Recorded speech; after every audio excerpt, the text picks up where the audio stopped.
Sejam bem-vindos ao vídeo pôster do tema da minha dissertação de mestrado para o Congresso Acadêmico Unifesp 2021. Me chamo Suelen Martins Garpelli, meu professor é o Eliezer Ladeia Gomes, que é o meu orientador, e o tema da minha dissertação de mestrado é o NIPO, Non-Isocyanate Polyurethane.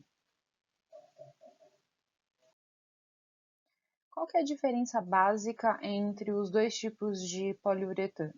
Existe o tipo tradicional, que ele vem de um grupo OH e do grupo NCO, e dá origem ao poliuretano que a gente conhece, vem em muitas aplicações e que é largamente usado pela indústria e várias empresas.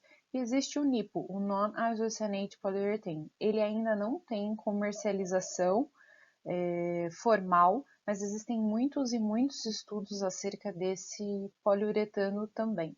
Da onde ele vem? Ele vem de um grupo carbonato e de uma biamina.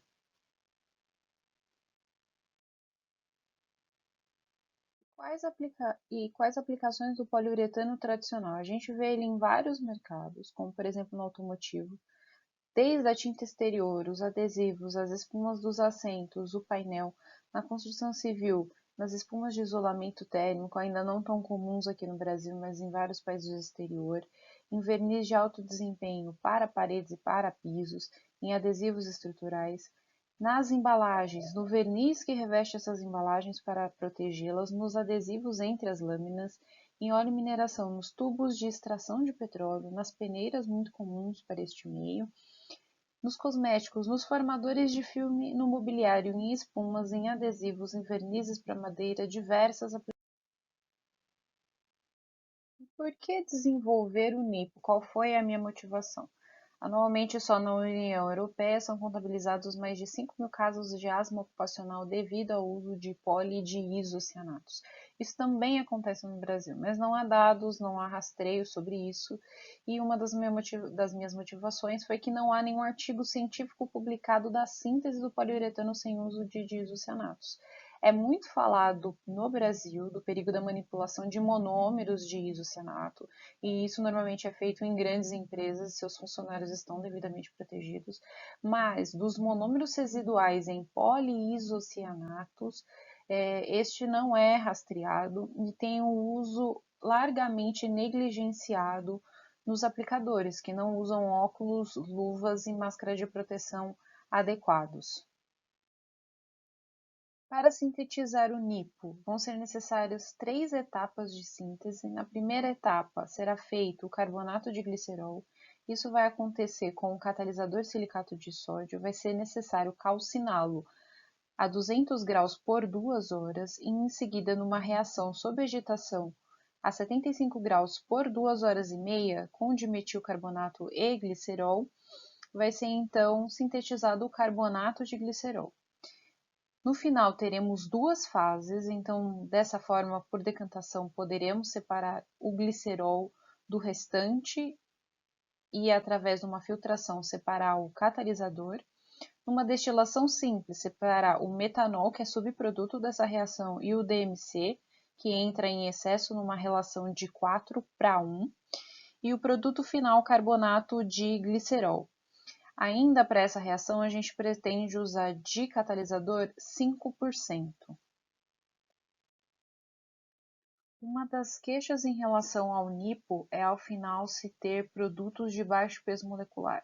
Por isso essa segunda etapa se faz necessária, para se produzir um intermediário com peso molecular maior. Vamos produzir o TMC. E de que forma? Com o carbonato de glicerol da etapa anterior, junto com o solvente chileno, um TMA e o ácido p-tolueno sulfônico, que vai ser o nosso catalisador nessa reação. Ela vai acontecer a 170 graus por 6 horas. Ao final teremos 2 fases, sendo que o sobressalente vai ser o TMA com chileno e vai ser retirado por uma decantação. Ao final, vamos reduzir a temperatura a 50 graus, adicionar acetona. E por que a adição da acetona? Ela é necessária para no final conseguirmos obter uma dispersão base-água, que é o objetivo do nosso trabalho. Ela vai ser neutralizada com DMEA e disperso em água. A acetona residual do processo, que não faz parte e não é necessária, ela vai ser removida por uma destilação simples. Ao final teremos carbonato cíclico de TMC. Então, na terceira e última fase, a síntese do nipo, ele vai acontecer depois de aplicado a tinta já em estufa. Então, o nosso carbonato cíclico TMC, junto com a nossa isoforona diamina, vai ser homogeneizado por 10 minutos e vai ser formulado um primer numa formulação tradicional do mercado, um inibidor de corrosão, uma sílica reológica, absorvedor UV, pigmento, talco, aditivo para reduzir a tensão superficial, moídos todos com zircônia 2000 RPM por 1 hora. Vai ser aplicado sobre uma chapa metálica e vai ser seco depois de aplicado a 90 graus por 1 hora e também algumas chapas a 120 graus por 2 horas para ser analisado se é possível já ter toda a cura dessa tinta com 90 graus e 1 hora, economizando energia elétrica com tempo menor e temperaturas menores. Há ainda o plano de usar um catalisador nessa fase de homogeneização, para que ao final a gente precisa de ainda menos tempo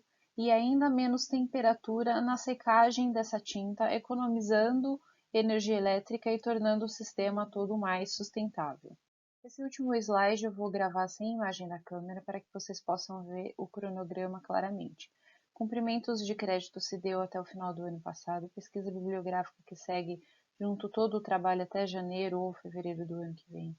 Aquisição de matéria-prima que ainda está sendo feita deve acontecer até julho deste ano. O CEP, que foi concluído em junho do ano passado. Síntese do carbonato de glicerol devido à pandemia e muitos atrasos deve acontecer agora em junho e julho deste ano. O primeiro relatório foi entregue em novembro do ano passado. Síntese do intermediário deve acontecer logo em seguida em agosto e do NIPO em seguida em setembro. A caracterização do carbonato de glicerol intermediário e NIPO devem acontecer durante todo o período. Acreditamos que até o final de outubro tenhamos toda a caracterização. O segundo relatório de qualificação deve acontecer agora em junho. E a caracterização das propriedades mecânicas deve acontecer entre novembro, dezembro e janeiro do ano que vem, o que nos deixa com um prazo bastante apertado devido à pandemia, onde a gente pretende fazer a defesa do mestrado em fevereiro do ano que vem. Agradeço a todos, muito obrigada.